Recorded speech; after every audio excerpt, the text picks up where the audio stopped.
All right, so Haley. Hi. So what we're gonna do in this video is, well, actually, why don't you start? Did it start in a DM a few weeks ago? How did this? Tell the story of how this video started, I guess. Okay, so it was right after Ahmaud Arbery. He was murdered, and I just felt the need, like, I gotta talk about this. I gotta, like, put it out there that I don't condone any of this because silence isn't gonna work. So then I messaged you, and I was like super nervous because I was like, oh, Caleb is not gonna be for this. He's not gonna want to like stir up anybody, make anybody mad. And you were like, yes, let's go, girl. Like, let's do it. And I was like, okay, that's a sign. Like, I need to speak out on it. And like, since then it got worse. Like, more Black people have been murdered, and here we are, talking about it. Yeah.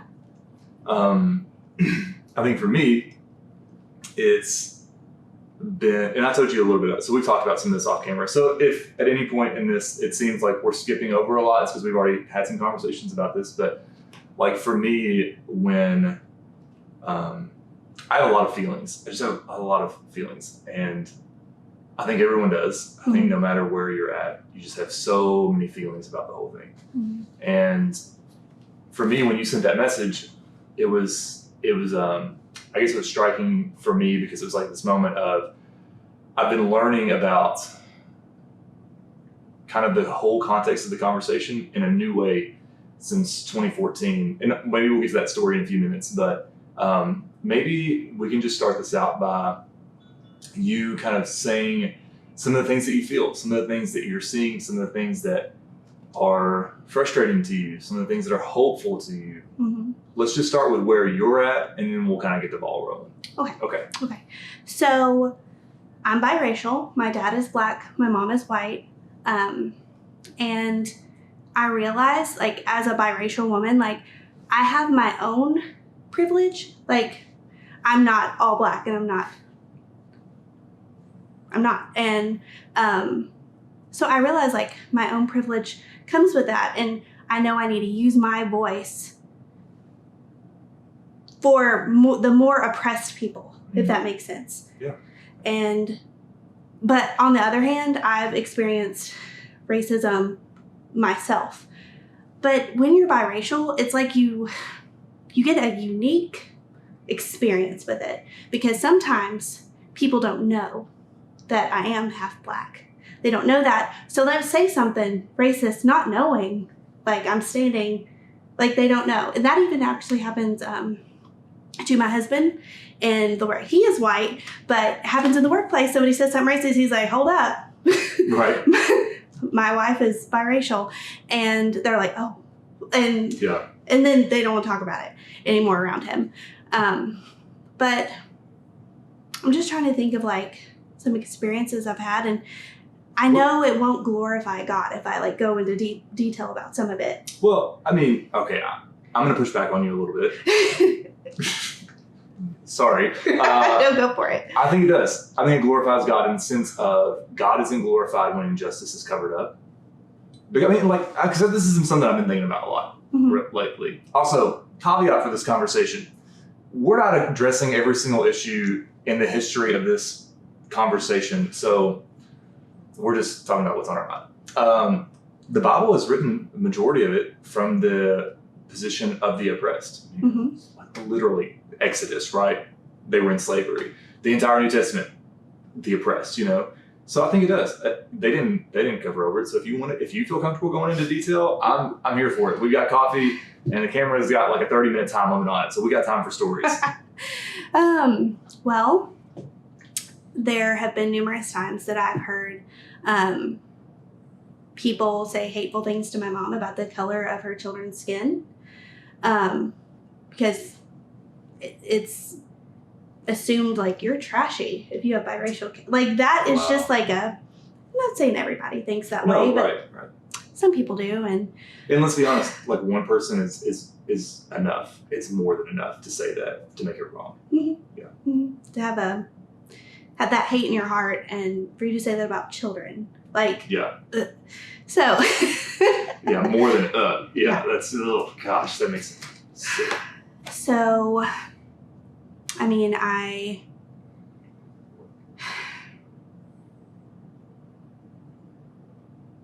to think of the ones that like really hurt.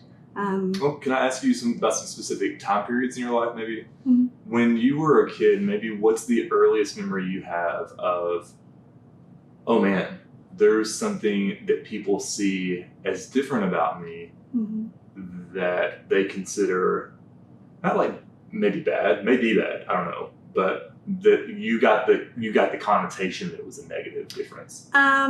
Definitely my hair. Right now, I got it cut. She blow dried it straight, so I'm very aware it's not its kinky curly self that it usually is. So that's always been a thing. Like, your hair doesn't look like what beauty standards. Oh wow! So that, I mean, there's a whole thing. So about, you even like from a super young age was implicitly communicated to you. Mm-hmm. Or in high school, I wore hoop earrings once, and somebody was like, "Oh, you look ghetto today." Oh.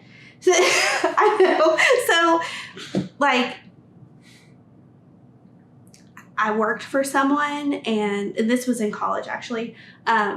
There was a little black boy who he, like, did, I don't even remember what he did. He, like, already graduated college or something. He was, like, 14. I don't remember the story. But my boss at the time was like, yeah, and he was black. And, like, whispered it like that. And I was like, do you not know? Yeah. Okay. Caveat: you and I are friends enough to know, but people might not know. I'm only laughing because it makes me so uncomfortable, and it's just because it's like I get it. You just get so surprised at.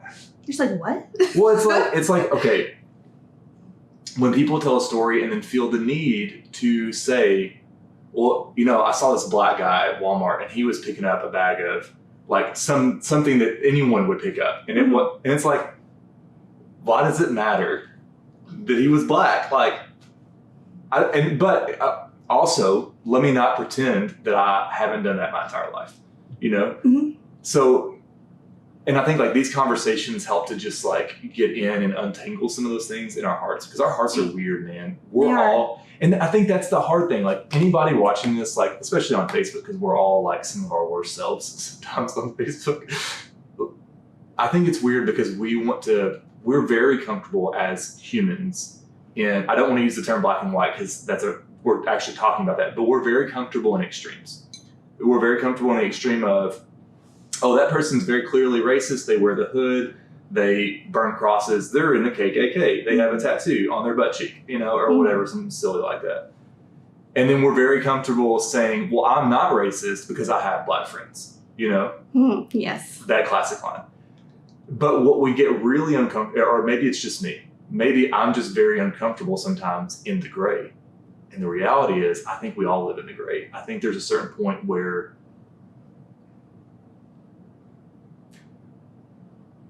no matter who we are, including me, I still have racist tendencies in my heart.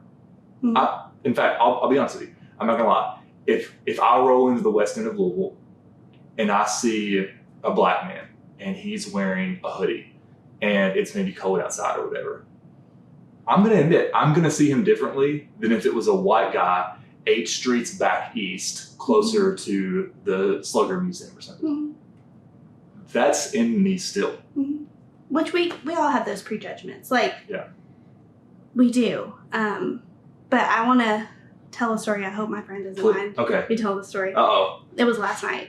Oh, all right. So, and I love her, and I feel like it was on me. It was my fault. Okay. So she texted me. It was actually through Snapchat. And I had not heard anything from her all week about anything. And I assumed, and assumption gets us in trouble, she didn't care about what happened, that she was being silent. I just was putting all these assumptions on her because her message was, hey, what do you think about all these protests? So I read that and I'm like, what are you asking me? Like, are you asking me? I didn't even think about how she was checking on me to see how I was. Like, that's not how I read it. I read it like, are you for it? Like, that's how I read it. And I immediately just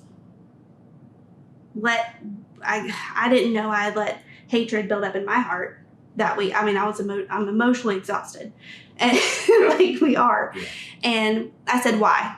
I haven't seen you talk about any of the murders. And that was hateful on my part. It just came out. And it hurt her feelings that I assumed that of her and her character. She was like, I thought you knew me. And I was like, I had to step back and I had to be like, I'm so sorry. Like, I shouldn't have assumed that. I do know you. I do know your character. And we had a conversation, and actually we reconciled some things because my friend had said some racial things like years ago to me. And I didn't realize that I had held on to them and I had not forgiven her. And we actually didn't have a close friendship the past few years because and that was completely God, like, show me, like, look what you let sit there and fester. And I forgave her, and she was like, I didn't even, like, realize, like, we had an uncomfortable conversation, but, like, Jesus was in that conversation, and we were able to reconcile things, and now we'll have a closer friendship. And I think that needs to happen everywhere. Like, I don't even know. I don't know what to say. I think that's okay. When you think about when you think about where I know, like I was telling you I was having a conversation with one of my friends very close, and he's Black. I'm saying that for context, people, not because it's what I just said 5 minutes ago. But we were kind of talking and we were processing some of these things together on the phone, and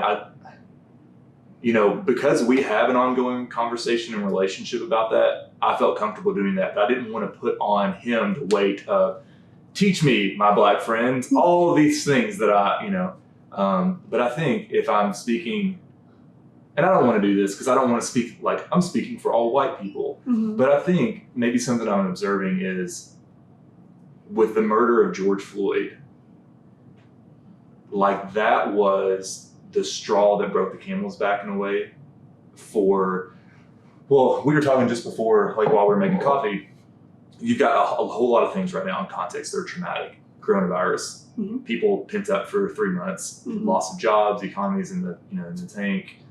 But then you have centuries, and actually, let's be real honest, millennia worth of this, and it's now just bubbled up. So for me, something I'm observing, and I'm not saying I'm right, I'm just saying something I think I'm seeing is when George Floyd was murdered, all of a sudden, me, which I've told you this already, and other white people that I have seen were like, oh crap. We've assumed that because we learned in school about the civil rights movement in the 60s that it was like done and said. Instead, it's a civil rights movement, not a civil rights like time period. Do you know? Does that? Yeah. So I think for a lot of white people, it was like our eyes were finally opened. And please correct me if I'm wrong on this, but for people of color, all of a sudden it's like, you're just now realizing this because while you're starting, we're done. That's what I'm observing. That is right. I mean, I don't know if you saw what Jenny Allen put on Instagram. Where like, hey, I don't feel safe. We'll pop that up right here and pause the video so you can read it.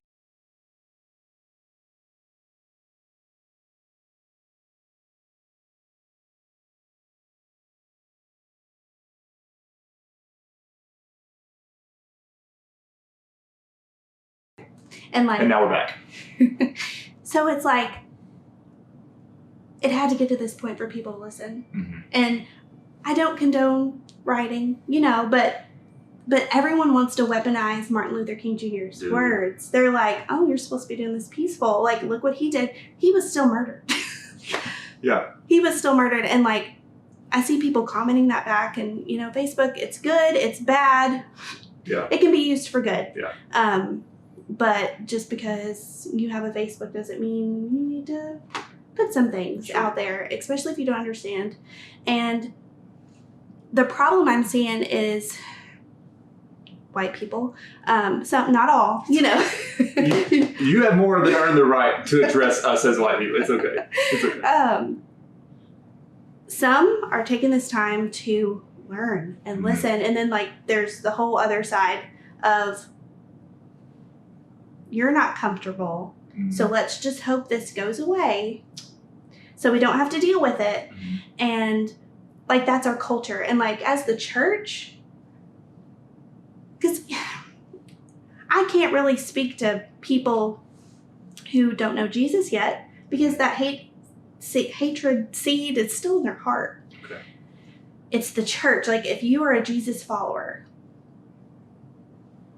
what are you doing right now? Like, how are you reacting to this? Yeah. And having those uncomfortable conversations with people, like I've already had some this week, like I told you, and they're not fun. Yeah. But like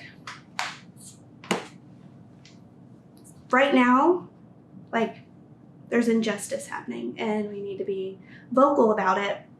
And like everyone's like, oh, we need to do, like, don't tell Black people how to react, because we talked about like this is trauma, like it's coming up and this is how, and we want them to sit down. No, this is not how you do it. But we've got to that point where injustice has happened. Peace is the goal. Yes. Yeah. Like, does that 100%. Okay, so that's interesting you said that. Something that's been synthesizing in my mind. And so, context. My brother's a police officer. He's a sergeant, and he's one of the best humans I know. And so I've got that context. My dad was also in the military forever and was deployed multiple times. So I love these United States, but I love them enough to admit she's broken. And I love her enough to say, I want us to be better for my kids in 2040, 2050 and onwards. So we got to address this stuff now. It's in the same way, like I love, use that word, I like my truck, right? So if I hear something rattling around in there, I'm not going to ignore it and hope it goes away, because I know what's going to happen. I'm going to be rolling down, Lincoln Parkway, and something's going to blow up and I'm going to lose my truck. So in the same way, I think a lot of us, we have to look at the situation and we have to be like, yo, I hear something rattling in the engine. If we don't stop and take a look at it, it's not going to go away. It's going to break us completely. So let me throw this out at you, since we're talking about Jesus now. Surprise. Matthew 5, Jesus, Sermon on the Mount. Blessed are the peacemakers, for they will be called the sons of God. Let me give just a quick rebuttal to all of, because I can speak to the white people. I can speak to, and just say, telling Black people it's not okay to process their trauma is not being a peacemaker. Saying peacemaking is suffocating out conflict is a really short-sighted view of peacemaking. Sometimes, in order to achieve peace, we have to have uncomfortable conversations. We have to have protests, okay? And to be honest with you, rioting is not, I'm not justifying, I'm not excusing. I'm just saying it's empathy, putting myself in their shoes. You mentioned Martin Luther King. One of the quotes that I've seen that I think gets context is, rioting is the language of the unheard. So you have a group of people that have been shunned, who have been ignored, who have been told your opinion doesn't matter, who have leadership in a lot of areas in our government that say things that are incendiary and not helpful. And then it's no wonder. So context being like, it's not about justifying. It's not about excusing, but it's about understanding. And I think we can say, because I said this to my friend, I was talking to you about who I was processing this with. I was like, dude, it hit me when I thought, what if George was you? What if you were the Black man under the knee? I would be so angry because you're like a brother to me that I too would want to set something on fire. Mm-hmm. And it's that's emotional connection. Yeah. And so our culture, like, we want to speed past it. We don't want to engage in the emotion of it. I just see that in a lot of things. And if we like really, lament, feel it. Yeah. Like, think of like grief, going through like the whole process of it, we'd see it in a different light. And, I saw, I don't know, was it Will Smith who said, like, it hasn't stopped, it's just being filmed now. And so it's in your face. Yeah. And I think that's maybe the uncomfortable thing. I'm checking our time to make sure that we're good. I think it's uncomfortable because we all haven't wanted to admit that it's there, but we all know it's still there. Mm-hmm. And so now we're being forced to deal with it. And I think of it like this. So as a pastor, one of the things that I was taught at Campbellsville University really early on by Dr. Howell was be really careful with funeral home theology. And he said that sometimes when you go to the funeral home and you're in the line and you're trying to comfort someone, so you just say silly things. Absolutely. and then like you look back on it and you're like, why did that actually wasn't helpful at all. And he said, we take a lesson from like the book of Job. At the very beginning, his friends were doing the right thing and they were just there and they just listened. Mm-hmm. They didn't have to give an opinion. They didn't have to give an explanation. And I feel like right now, like when I called my buddy up this weekend, I was like, I'm really sorry. And I just want you to know I love you and I don't know what to say. Mm-hmm. And he was like, man, I'm just glad you called. And I said, yeah, but I feel like I should have called way sooner. And he's like, dude, better late to the party than to not show up at all. Mm-hmm. So what would you say? Like, for people who are maybe in this position where they're like, all of a sudden, holy cow, I didn't realize. Mm-hmm. How? I think the first thing is just to listen and not just like say, because it's a condition of the heart. And like, as a Christian, like, I know I pray all the time. I'm not perfect, but like, Lord, like, cleanse my heart. Show me because I need to check my fruits. Mm-hmm. I need to check, like, is what I'm going to say or how I feel filtered through your truth. Okay, that's really good. That's really good. And like, I think, and some people, like, it's what I see on Facebook, mm-hmm. people filter things through their political beliefs. Oh, dude. Okay. Say that. Yeah. So walk that out a little bit and we're going to talk about that. Okay. Well, just like going back to Satan, like, okay. Let's just have a real throwing Satan out there. Yeah. He's divisive and he's a liar. Yeah. And that's how I see politics. I just do. Mm. Jesus doesn't fit in one of those boxes. I'm just throwing that out. Let me just step off the frame for a second and let you preach. Because that's so true. It is. Keep going. So if you are trying to justify the death of a black man and then, or if you're quiet about the murder and you are just upset about the riots, what are you filtering it through? Are you trying to fit in your political box? Like, mm-hmm. Yeah.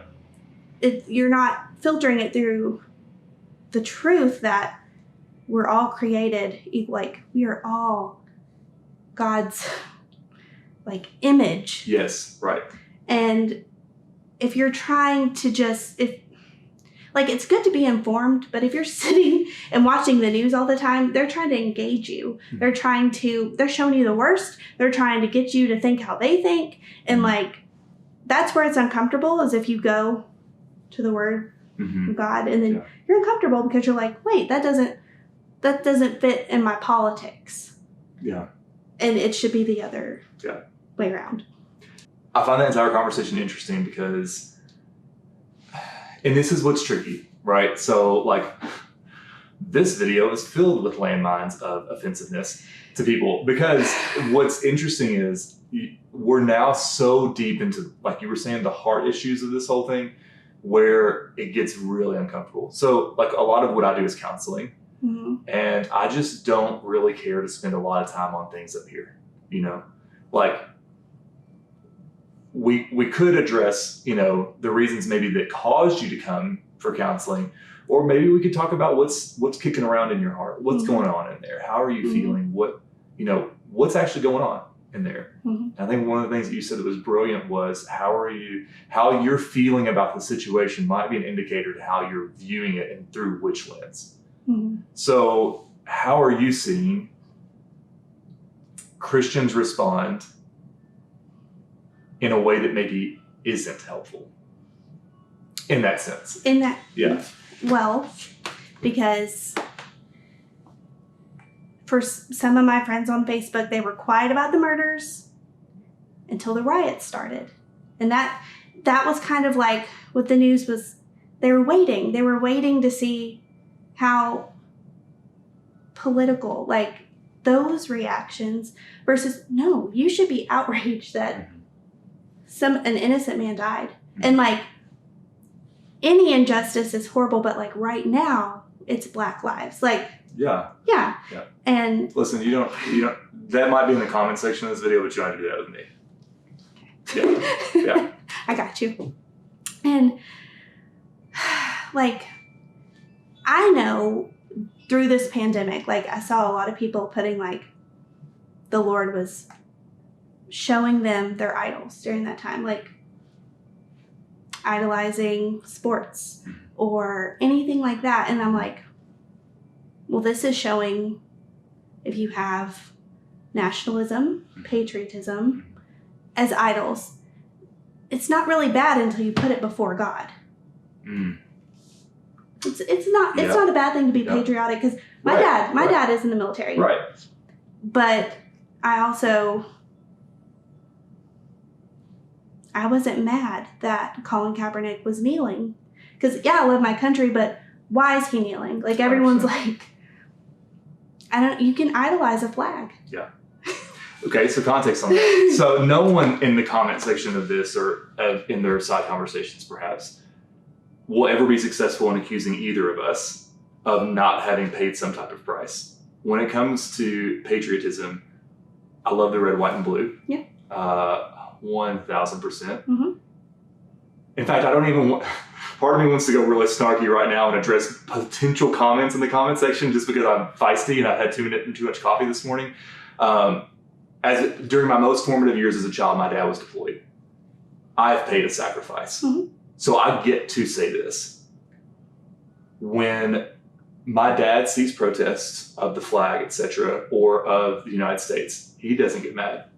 He says, I defended their rights to do that, even if I don't agree. Mm-hmm. And that's because my dad is like emotionally mature when it comes to that stuff. And so I can, his opinion I think is right. And so when you see though, Colin Kaepernick and the whole thing, now granted, is there 1,000 different pieces of nuance to that? Sure. But by and large, I just remember seeing the outrage that he was kneeling during the pledge. And it was like, okay, there's a difference between unity and uniformity. Uniformity is saying everyone has to look the same. We all have to agree on the same thing. We all have to be of one, and that's dangerous. In fact, it's not dangerous, it's dumb. The marketplace of ideas saying that everyone gets to throw out their ideas and that oftentimes, at least the best idea will often rise to the top, or at least we'll be able to discern and not just have one dictator saying, you will believe and follow this, I think is how it should work. And so the very fact that Colin Kaepernick was courageous enough to take a knee and to face the consequences that he did, we weren't okay with that. And now people are backtracking and they're like, oh wait, he was doing it peacefully. Yeah. So my favorite meme I've seen is like of all these peaceful protests, and at the very top it's like people, rioting right now, and they're like, don't process your trauma like this. And it's like, or this, or this, or this, or this, and it was all peaceful protests. And it was like, at a certain point, us telling people who were peacefully doing something, even if it made us uncomfortable, that, oh, it's not okay to do that. It's like, yeah, but now you're regretting that because we are, and here's the deal, this is uncomfortable. We're reaping the consequences of something that we've done to ourselves. Yeah. And like, so I worked for someone once and they used the quote from Martin Luther King Jr., like, we're the most segregated on Sundays. Especially, I've heard that, yeah. And that should not be weaponized towards Black people. Like, the way she used it, it was like, well, why aren't they coming? Oh, wow. Yes. Okay. So that goes back to history of how, the white church used the Bible and Christianity to keep Black people oppressed. Yes. And like, that's an unarguable point in our history. Yeah. So, what I think is beautiful, obviously, is that despite that, Black people still came to Jesus. Like, they saw past, like, okay, these Christians, like, sure, right. and like came together. And I don't know. I know it takes both sides to reconcile, and like, we need to invite Jesus in that. Right. But I've seen what reconciliation looks like. Like, Can you tell me what your experience has been? Because I think for a lot of people, they might not know, like, even what to look for in reconciliation. And it can be in super broad strokes here, very general terms. So, like, to get there, it's going to take listening and everything. But, like, at the end of it, I know what it looks like because I've been to California and I have visited my cousin and I went to church with her. Wow. Like, it was so diverse. It was like heaven. Like, literally, that's what heaven's going to look like. And then I come back and the South doesn't look like that as much. Or even, like, I'm a part of the Emmaus community. And, like, everyone comes together, different denominations, different skin colors. And it's just beautiful. And, like, that's what God wants here on earth. Like, for sure, yeah. As your will, as in heaven, like, here on the earth. Like, it's in his will. And it's going to take uncomfortable conversations. And right now, also, people with privilege, white people, and myself, because I do have some type of privilege, like, standing up for injustice, like, not being silent, not being complacent, not just, like, waiting for it to move on because it's here, it's in our face. And I just keep getting this feeling of, like, I think of Esther, and I think of her standing in the gap for her people. Dude, that's good. Yeah. And, like, that's what I think of Jesus. Like, he intercedes for us. He stands in the gap for us. And that's how I see the church, especially the white church, standing in the gap and standing up for them. Does that make sense? It totally does. Okay, so here's why it makes sense to me. Brief story of how I came to understand. And trigger words. A lot of people that I've had conversations with are very, like, triggered. White people are very triggered by the phrase white privilege, because and I think there's 1,000 reasons why, obviously. But for me, and I'm just gonna tell my story. So I remember, and my mom has told me this story before, that, like, when I went to like daycare or kindergarten or something, and I came home and I had mentioned a new friend I had met, and this friend was a different color than my skin or whatever. And she said it was interesting because I don't know why this stuck with me. She's like, you didn't use the word black, you used the word brown. And she's like, because to you, it wasn't an issue of skin color, just a matter of fact, like, their skin is different than yours. And so, I have early memories of that. My mom, we did not listen to country music. Oh, the grace of God. I know we live in LaRue County. I know country music's a thing. Some people, for some reason, like Florida Georgia line. I just can't. I can't. But we listen to Motown. So I know Diana Ross and the Four Tops, Marvin Gaye, Tina, all of these people by heart. And so for me, it was just this context of always growing up with that, but never really realizing what white privilege was.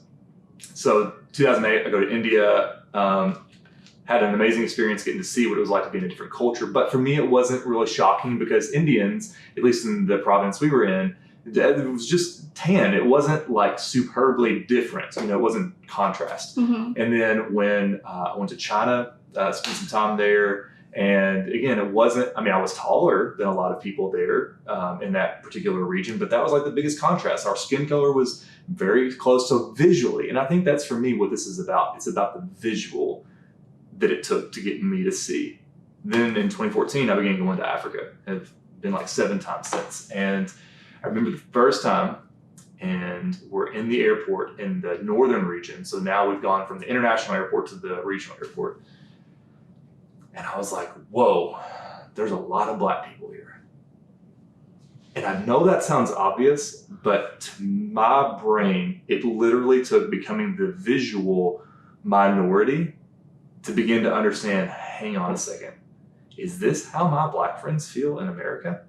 Or at least in our area in America? Mm-hmm. So it began this journey. It was like the spark for this fire of beginning to realize, because I was one of those people who was like, white privilege is dumb. Like I've had hard times in my life. I've suffered things, but it wasn't until later that I began to realize that white privilege doesn't have anything to do with whether or not you've had a hard life. Right. It's saying that systemically in the US, via just the realities of living in the wake of Jim Crow laws, in the wake of all of that entire thing, Mm-hmm. there are benefits that are awarded to me that are not awarded to my friends who are Black. Mm-hmm. Same town we grew up in, same school, same grades, same graduate, postgraduate, whatever. So for me, it was just like this really long journey of realizing, holy cow, I'm advantaged in ways that they are not. Mm-hmm. And maybe that advantage is as simple as when I walk down the street with a hoodie on, no one looks at me. They forget I walked by. Mm-hmm. They see my buddy though, who's Black wearing a hoodie, and they're like, he's a potential threat. Mm-hmm. Just like I saw that guy in the West End and thought the same thing. Mm-hmm. And a lot of that has to do with prejudice, but like racism, like the deep. So go back to the white privilege. Nothing hard that you experience is because of your skin color. Mm-hmm. Like the opposite of that is true for Black Americans. And Mm-hmm. I think that's where a lot of people they don't know.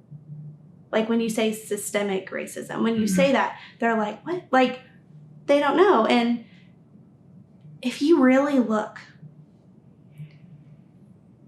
a lot of places in America are still segregated Mm-hmm. in communities that they Yeah. live. They're like, if you just look at maps, like you see it. Gentrification. Yeah, Yes. it's evidence of that. And then, good grief, that looking at how voting works and how lines are drawn, it is the clear after effects. Like, it is not a point of arguing. It just is what it is. Mm-hmm. Or, it just is a fact that some or most Black men, they get harder sentence, like worse sentences for something maybe a white man. Yeah, it's statistical. It's not anecdotal. It is statistical. Yeah. And the government does put more money into jails than public schools. And how the whole system, like with standardized tests, if you do well, you get more money. Mm-hmm. If you don't, you just get less funding. Yeah. And like the whole system of it. So when I don't see it as Black people versus police, I don't see it like white versus Black. I don't see that. It's the system, the whole system. Yes. It's the whole system. Right. Because, and here's the thing. Okay, I feel like that's a really productive, not in the sense of I want to ignore the other things. I'm not saying that. I think the reason that just resonated with me was because at the end of the day, Mm-hmm. like if we're going to get to a place together, like not separate, but if we're actually going to get there together, like the day that when I still like hearing the recording of Dr. King on the steps of his dreams, and I'm thinking, how do we get there together? Mm-hmm. When I think about that, it's never been, oh, well, it's police, or, oh, it's the white people, or, oh, it's the Black, or whatever other color. It's, this system is broken. The gentleman who was on the neck of George, Mm-hmm. as uncomfortable as that is, was the result of a broken system. Mm-hmm.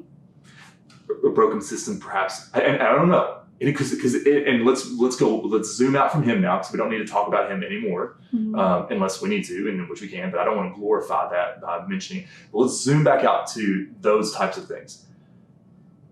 Perhaps it was a broken system of family values. Perhaps it was a broken system of community values. Mm-hmm. Perhaps it was a broken system of thoughts in his mind or anyone's mind.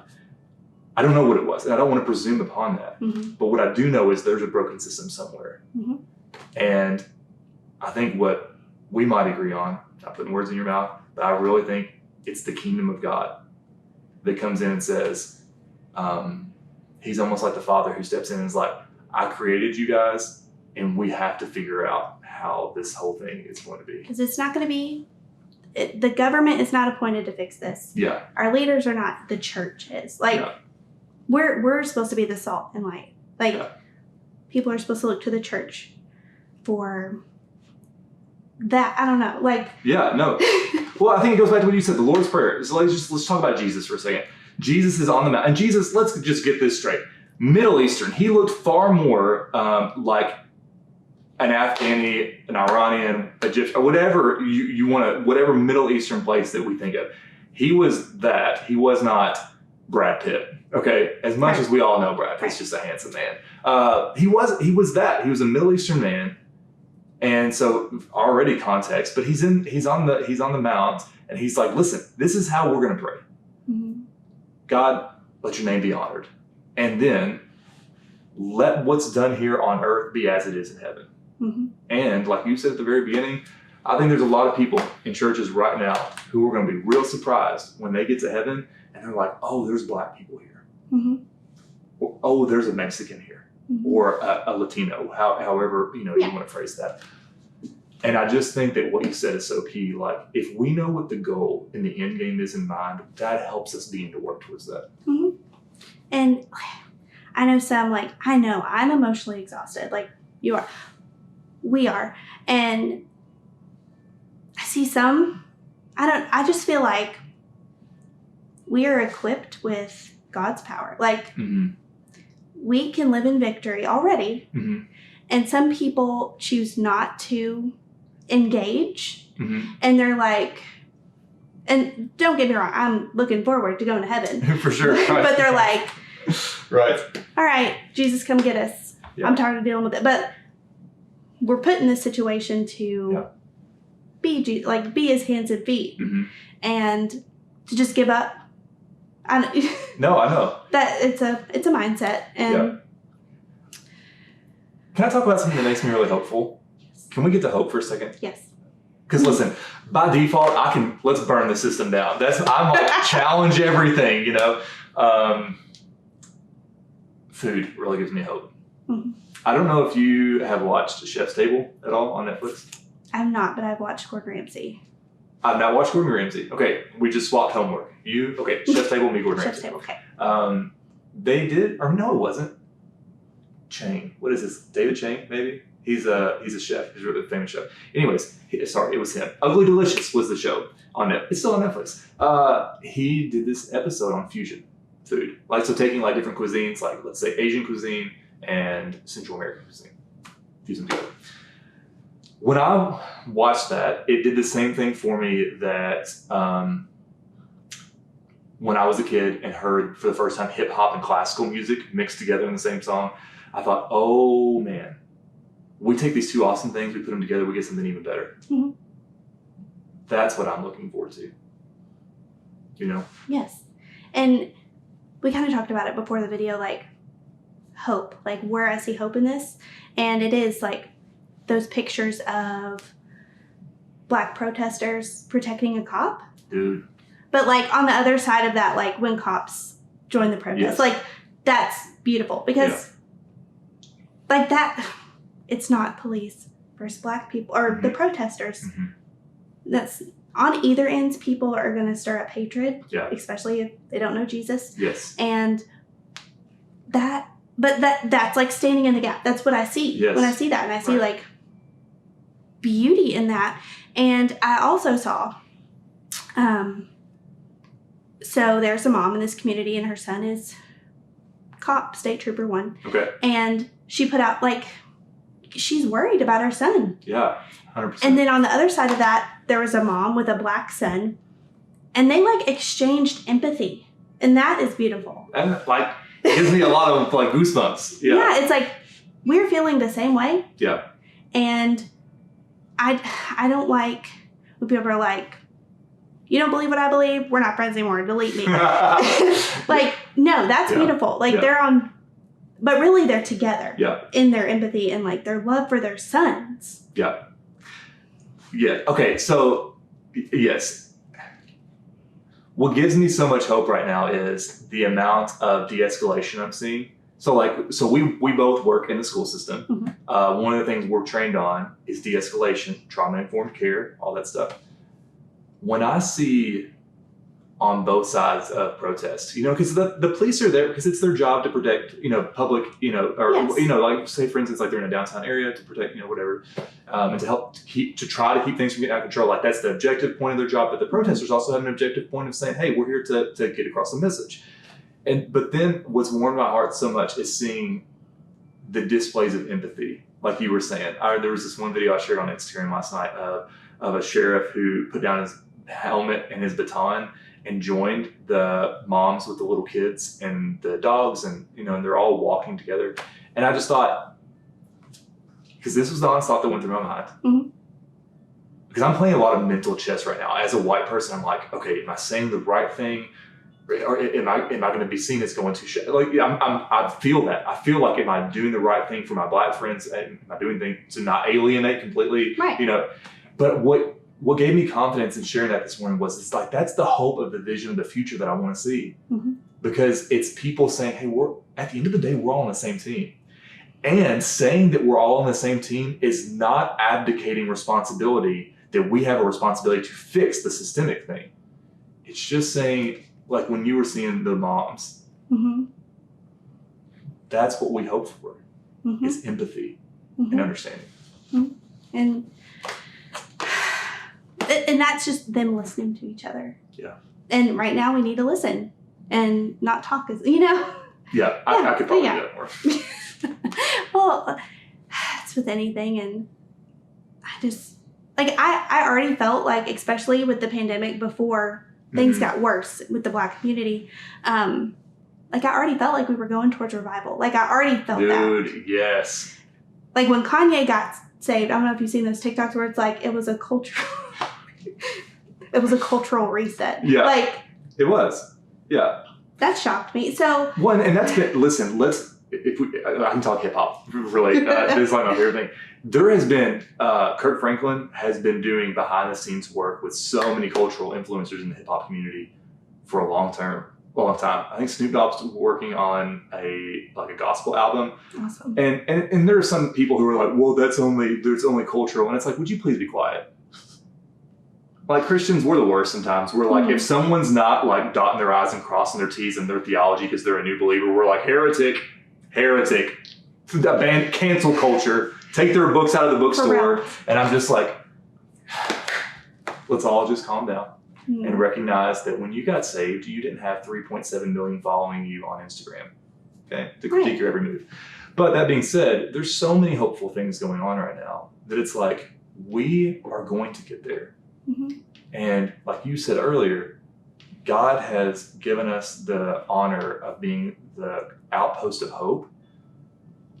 And as the white church, we haven't been that a lot of times because we have been the oppressor. Mm-hmm. And even in the church that I help pastor, we've recognized that. We've talked about that on Sunday morning, that we have a 230-year plus history, and part of that has been oppressive.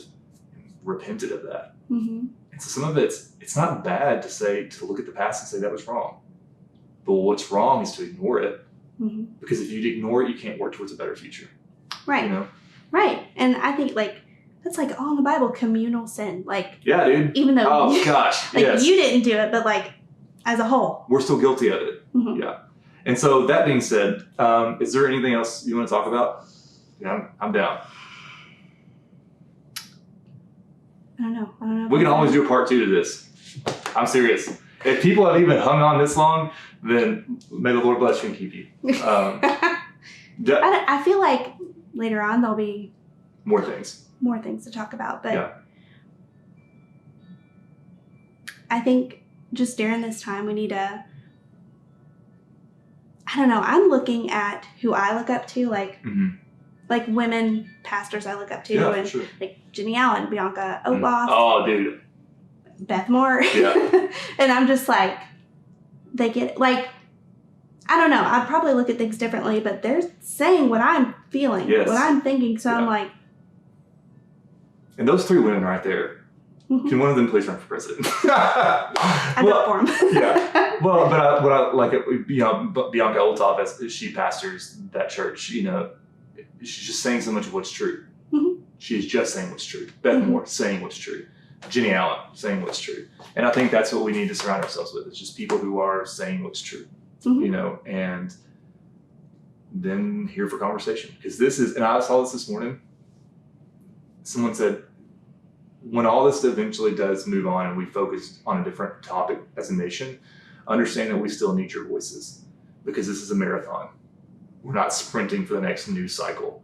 We're entering into this work, and it's going to be a long time in the coming. So. And something I would love to see, and I don't know, just all churches, especially the white church in this white churches in this community, like taking a time and intentionally praying for our nation, but like for our Black brothers and sisters, like that is unifying as well. Yeah, because like I'm over the divisive stuff, dude. Over it. Yeah. So, but also for them. It's real life for a second. It's okay. Whoever this is, I'm gonna hang up on you. I'll call you back. I want. Very persistent. I want Black Americans to know, like, we hear you, we love you, 100%. And like that's me on both sides. Like I want my friends to, I want to see them being vocal about injustice. Yeah, I'm gonna. Now I just muted it. All right, go ahead. I want them to be vocal. I want them to not ignore it. And I want them to be open to uncomfortable conversations. I don't want them just to be defensive and like just be emotionally engaged in it. Yeah, it's not fun. Yeah, it's emotionally exhausting. But like, let people know like how you feel. Don't be silent. Even though I had that conversation with my friend, I was like, well, you were silent, so I assumed. Yeah. And a lot of it has to do, she didn't know what to say. Yeah. And I can understand that. Yeah. Can I maybe use an analogy that I've been thinking about? If your family member was to die, I wouldn't worry about not knowing what to say. I would just call you up and be like, hey, I'm sorry. I think this conversation feels so difficult to many of us white people. And we feel, I think, to be honest with you, I think deep down we feel a lot of shame that it's paralyzing. So we're not doing the obvious thing, which is just saying, I don't know what to do, but I want you to know I'm here. And I'm going to howl out. You know? And so I think we could start there. I think we could just start by saying, I don't know what to do, but I'm going to take the responsibility upon myself to start learning what to do. Definitely. And like all of this is kingdom building. Like, like all of it, because if you don't have a relationship with your brother, how can you bring him into knowing Jesus? Like, Okay. So this would be some type of thing. So are you good? I'm good. All right. I'm good. There would be some type of follow-up conversation. I'm not sure where that last part cut off, so wherever it did. Okay. Yeah. All right. Thanks, guys, for hanging out. And we'll leave it at that. Okay. Holy cow. It is not cooling down fast enough in here, and I was like, a sweatshirt is a bad life choice.